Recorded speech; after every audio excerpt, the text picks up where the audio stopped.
Hey guys, welcome back to the Digital Income Family Podcast. We are so stoked to be here with you guys. I actually dug in to do a special episode. Straight lured in. Because I get this question a lot, and I guess I should say what it's about. But basically today's podcast episode, we're going to talk about why we made the decision to pull our, I think, 3 or 4-year-old out of not daycare. It was like a preschool daycare. Preschool, yeah. Yeah, and homeschool our 3 children. After never being homeschooled ourselves, we totally went the regular, like, public / some private college. Yeah.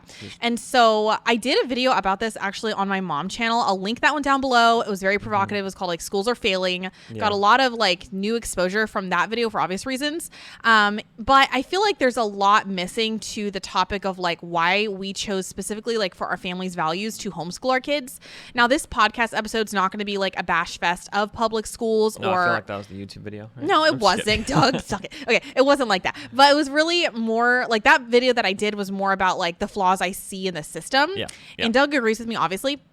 But this video is going to be about what? Do you want to explain? This is more like the positive upsides to homeschooling, plus less of the like external factors, okay? Because external factors being like safety and knowing what your child's being taught and what kids are talking to your kids and what they're talking about and things like that. Like to me, those are external factors. Mm-hmm. This video is going to be more like the internal character building, like showing your kids that there is a different life that can be lived that's usually not as conventional. Mm-hmm. And so it's going to be more about like the lessons that we teach them or like the what am I trying to say? Like the habits that we show them and stuff like that. So it's going to be more stuff that's intrinsic that builds their character as adults. All right. So of course we go to record. This is like our 3rd time trying. Honestly, we're usually a little bit more put together than this, but the baby wakes up. So if you're watching this, which actually you can watch this if you're listening to it on our YouTube channel.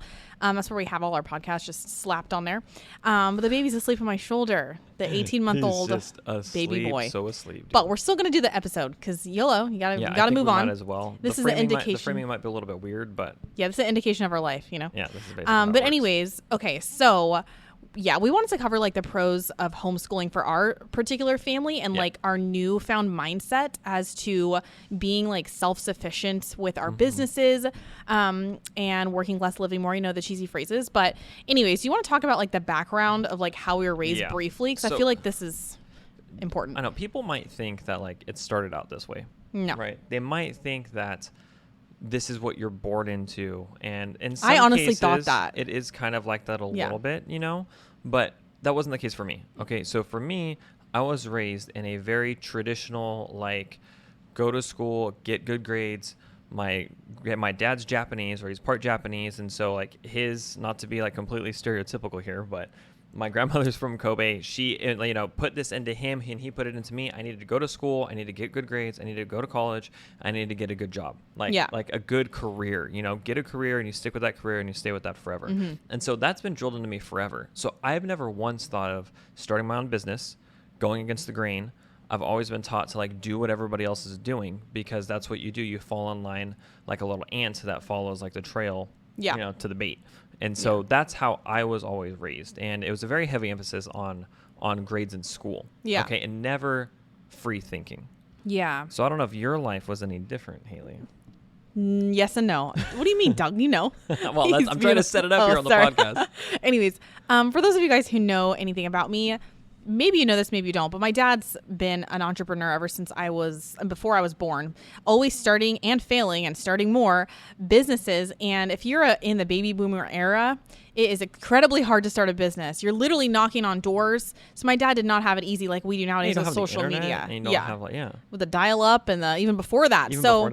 Like from my perspective, like owning your own business was incredibly hard, but it was something that I saw great reward in because my dad was just he still does like such a passion and vigor for life.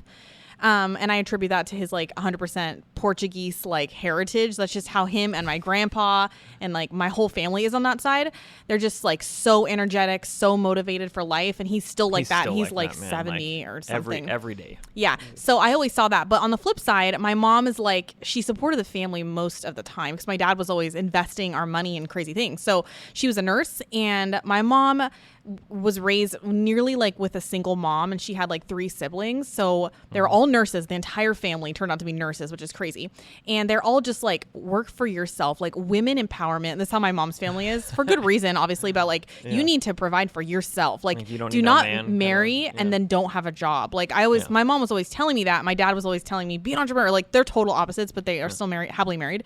And so when I met Doug, I was still like teeter-tottering between like my mom and my dad's like characteristics, I think, because we met in college at a fraternity party. Not that this is our like origin story, but yeah. And so you were always pursuing business. I was like, well, I'll try that too. Cause like if he can do it, I can. There was this thing like in school where it's like, if you wanted to get places in business, we went to we went to college where like business was the thing you did there. Like it is a business college. And Haley was in communications or something. So she was trying to be a garbage journalist major or something. Like she was trying Look to at do me now, something Doug. where she Just wasn't kidding. getting anywhere.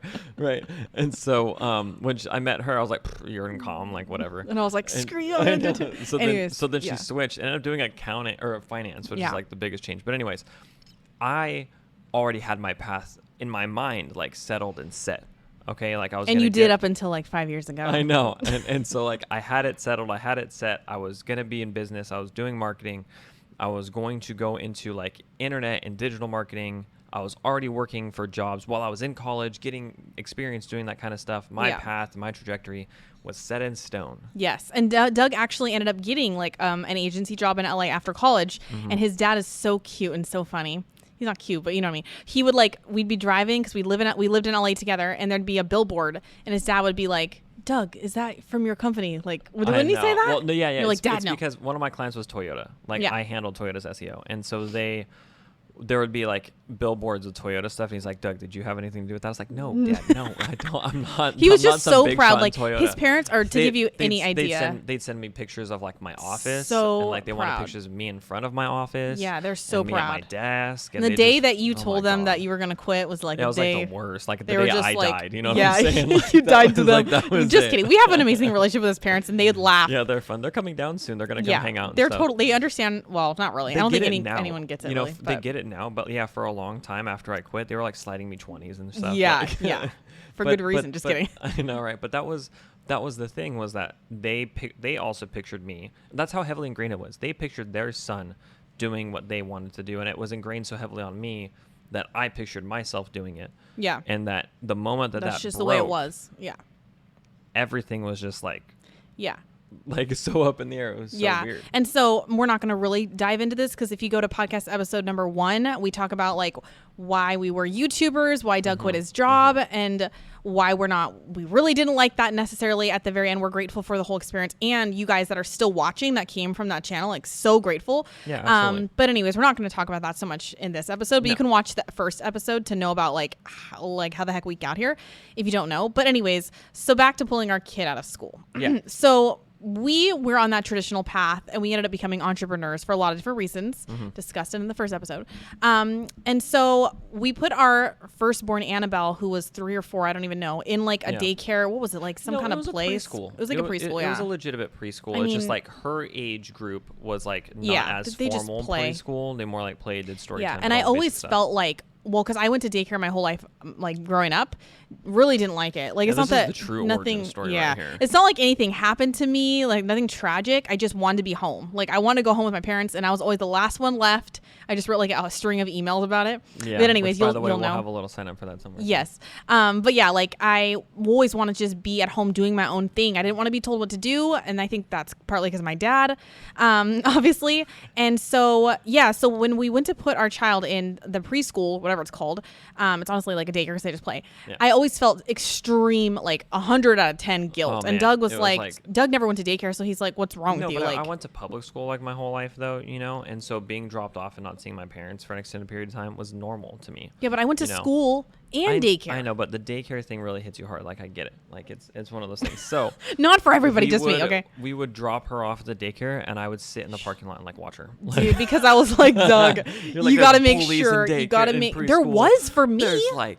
There is. It's the worst. And then when I volunteered, because it's like a co-op thing where the palm, there was a bully girl, and I was like, not today. Like, So anyways, I just was putting my firstborn in daycare, because I was like, I have to work online. Like, how am I ever going to get anything done, for good reason? But also I couldn't like effectively manage my time like at all. Yeah. My priorities are out of whack. So we pulled her out right before COVID, because I was like, screw this. Like, my mental state is going down the tube. Nothing to do with COVID, which is crazy. So we pulled her out like right before COVID happened, and then the preschool was like, "Hey, we got to shove everything down. We're gonna keep all your guys' money and just do online classes." And we were like, "Online classes for preschool." I forgot about that. You would remember that. Yeah, this is a joke. Doug's like, "You cheapie." But what happened was we were like, "Okay, now maybe we should really start to look into preschool and see, or not preschool, but homeschooling, because that's what people are doing. Maybe we should see what's happening." So we educated ourselves. Dude, lots of it. And everything was just mind-blowing. I read the book. Well, I talked all about this in my YouTube video. I already know where this is going. Dumbing us down. We're going to get away from that side and of things. Total like mindset shift. Yes. Between what I thought were freak homeschoolers.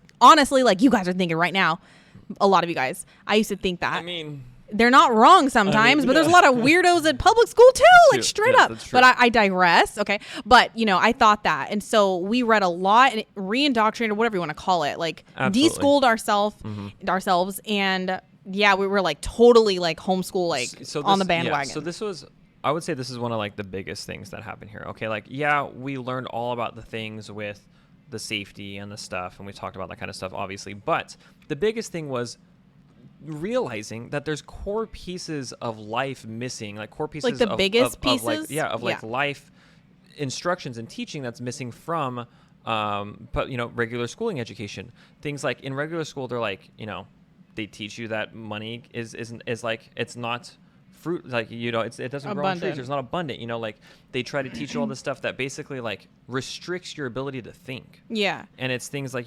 time, like you should be working as much as you can, trading your hours for dollars. Yeah. And like debt is evil. We wrote some of them down. Yeah.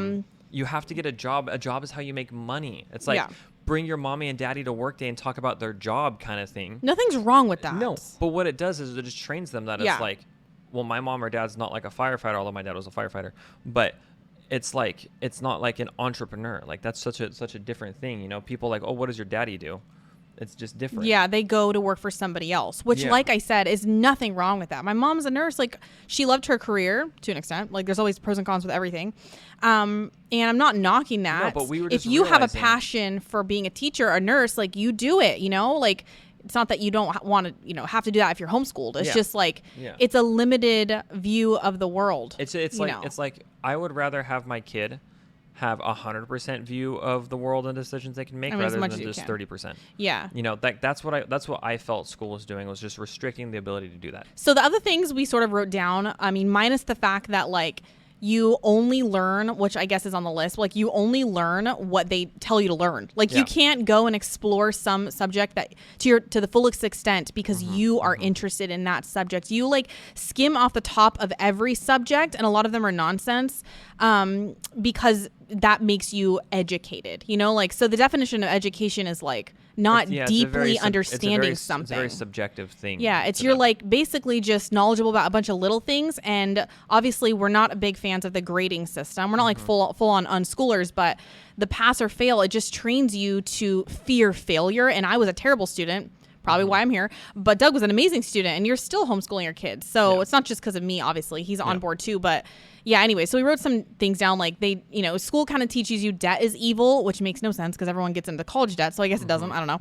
Yeah. Like Doug says, time is abundant and can gladly be traded off for more dollars. Yep. You have to be told what's important to learn. A job is a primary source of income, like you said. Retiring when you're old, sacrificing your entire life to live, which this is like the number one reason why you're not about it, because Doug wants to do his hobbies like within the next 10 years. I don't want to be 68 and trying to race a car.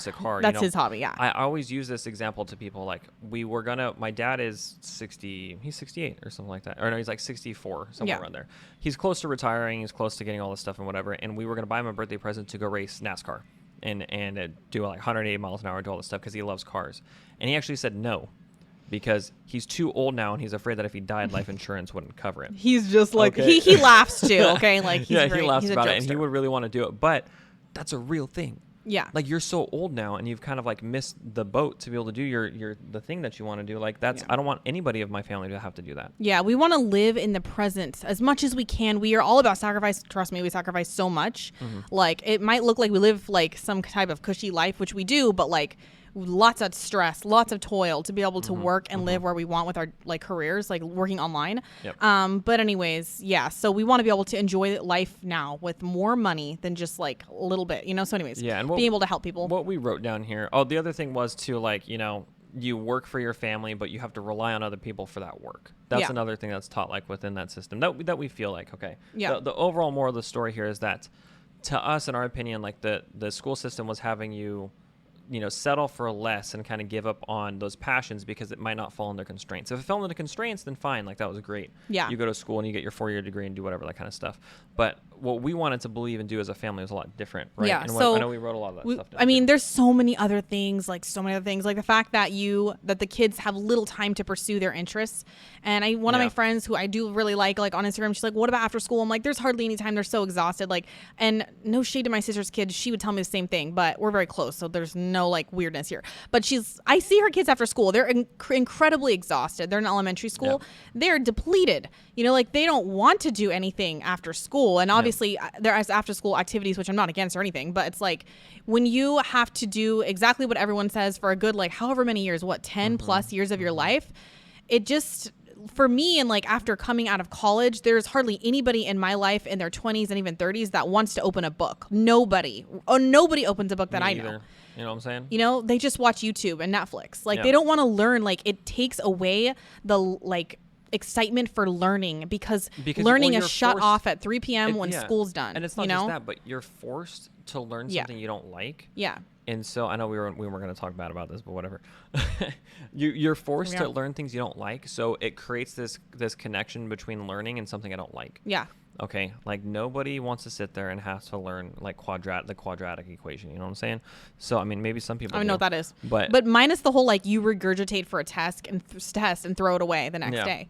Yeah, but that's the story of my life. Yeah. Memorize, throw it away. I know. So now we try to think about it differently. Yeah. Okay. We obviously want to teach values. our children. Yeah. Yes, our values are different, and so we want to be able to teach our children and show them. The biggest thing is showing them, in my opinion, showing them that different things money is in fact abundant, because if you don't rely on somebody else to cap you at where you're at, you can go out and just make it and kind of do anything that you want. And I know we have, let me pull up the list because this list is extensive here. But also, I know I wrote a lot of it, but also there's also so much emotion tied to money, which isn't necessarily the school system's fault. This is a different subject, which I do want to do a podcast on, abundance mentality for kids and raising our kids and what we want to do.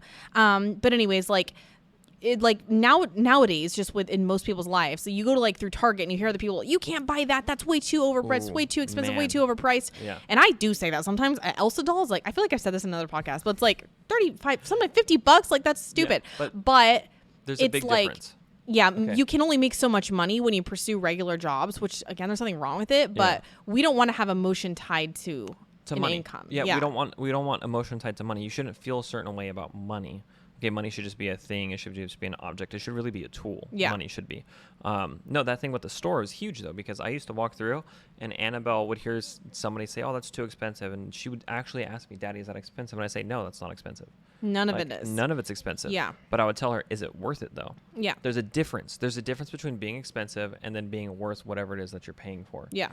That's to me, there's a clear value difference. Yeah. And so the other thing that we really want to instill in our kids is that time is much more important than money. Yeah, absolutely. So with the school system and just going to school, it's time is wasted. There's so much wasted time when you have to switch between classes, when your days are spread out over 4 or 5 hours. A lot of that is just moving parts, with how the school is ran.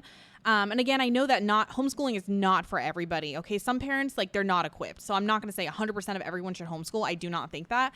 But anyways, I think that time is the most valuable commodity, and we want to show our kids that. Yeah. I always try to tell people, and this is anybody that comes to us that either works with us or asks for advice or things like that, or same thing with my kids, although the concept's a little difficult for them to understand at this point, but you always have to understand that money flows both ways in and out. But time only flows one way. Yeah. You only lose time. You don't get time back unless you buy it in the future, by hiring people or whatever. That's a whole nother podcast. But that's what I'm trying to show them is that time is one of those things that you don't get back. So we need to spend the time doing the things that are the most important to us. Yeah.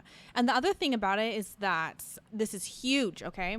So failure is a path towards success. In fact, it's not just a path. It is a requirement. And so that is the opposite. This is like probably up there with like my top 3 reasons. I don't know what the rest are, but why we homeschool is like the school system, it really discourages failing for obvious reasons. Absolutely. There's like grades, which I'm not against grading necessarily. There's such a heavy emphasis placed on it. And if you get a C, D, or F, like I always did, you're dumb. You're labeled as dumb, and you're sort of like made fun of in a way. You know, I don't know. There's a lot of shame around it. Like you want to flip your. Come on, Doug never had this issue. He always got A's, but right away, flip my paper on my desk. Didn't want to look at it. Yeah. I was that kid, and you know, whatever. I was like taking a picture with it.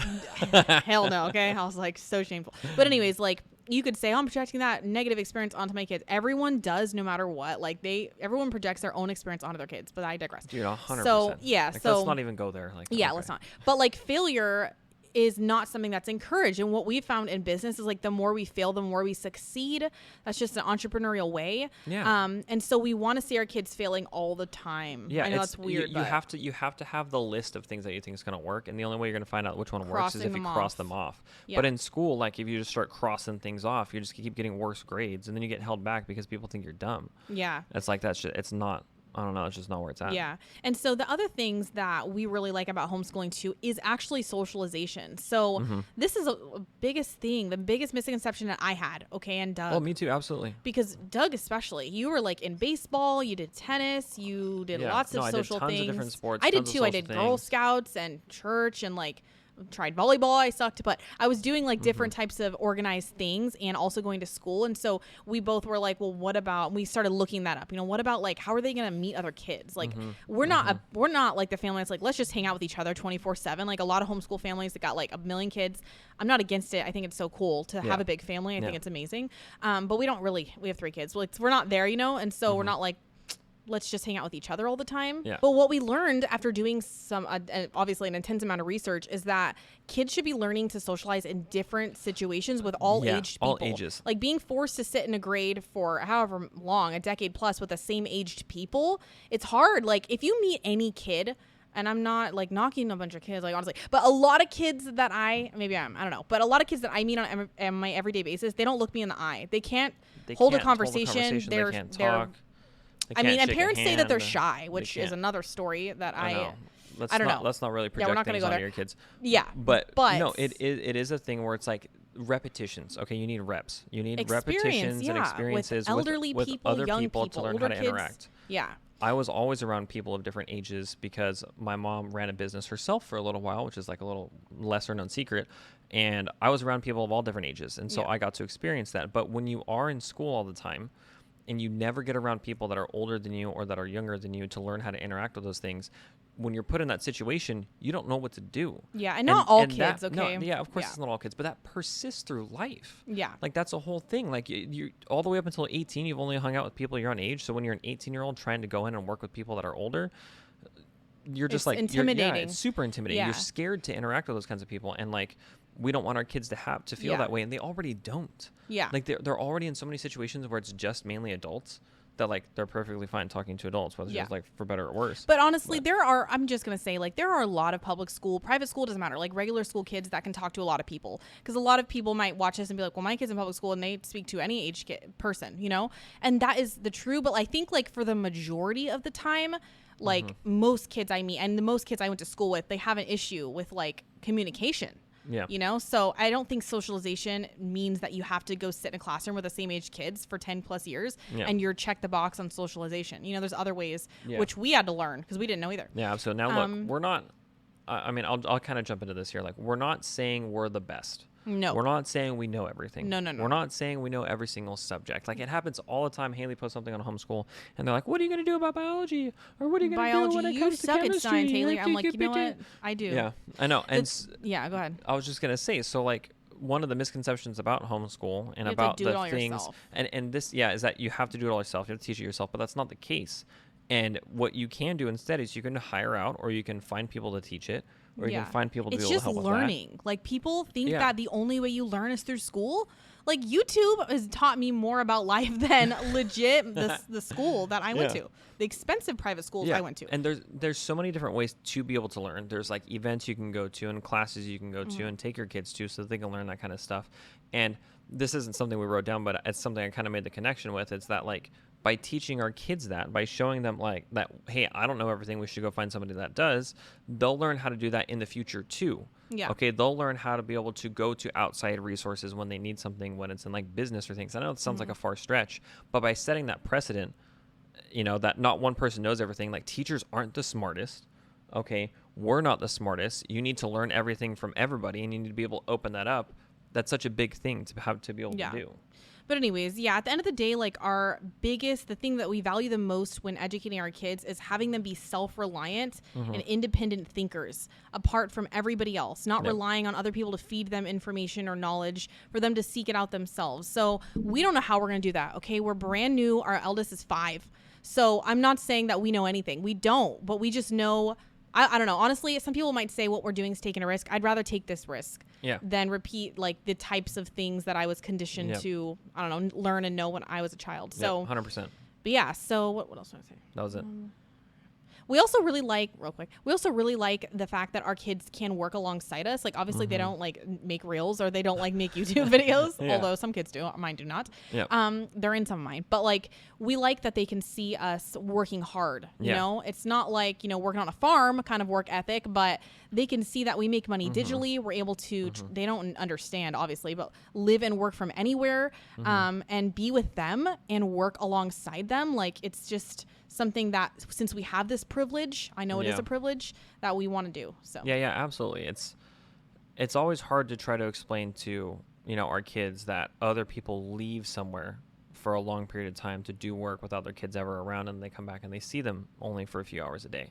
And it's something I think Annabelle's starting to catch on to. Yeah, she really is. It's getting a little weird. And she's starting to recognize these things, and it's really hitting home. It's pretty crazy. Yeah.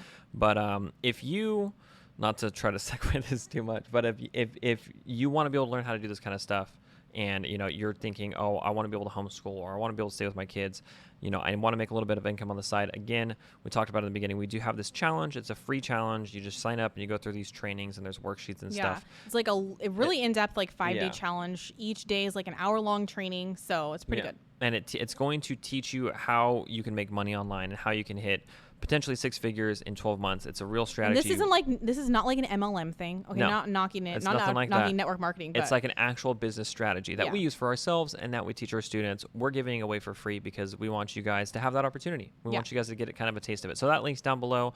Haley, did you have anything else on this one? I do, but I'm not going to go there. Okay, well, I got to wake up this sweaty maybe we'll save it for the next podcast. But if you guys are on YouTube and you like it. If you guys are listening on Apple Podcasts or something, leave a review. Yes. It really helps. It's awesome. We really like the feedback. If you guys have feedback, leave comments. DM us, Digital Income Family, on Instagram. And I think that's it. We'll see you in our next one. We'll see you guys next one. Bye, guys.